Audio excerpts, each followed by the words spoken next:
What's a good word, YouTubey? Do you know what Johnny's getting ready to do?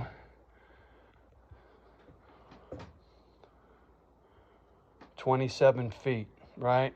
So with arms extended out over the railing, let's call it 25 feet to that old beat up thermometer, right? On that big tree stump. And then behind that is a shed, and behind that is a whole bunch of trees, right? So nothing's going down range that's not supposed to. But never bring a hammer to a gunfight.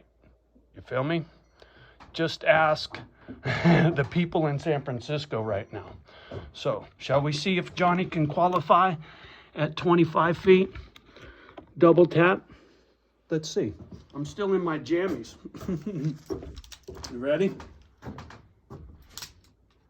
Here we go.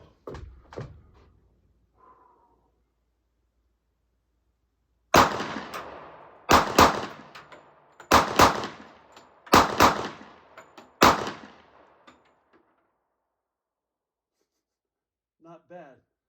Don't play with hammers. I hope you enjoyed my nonsense. Peace.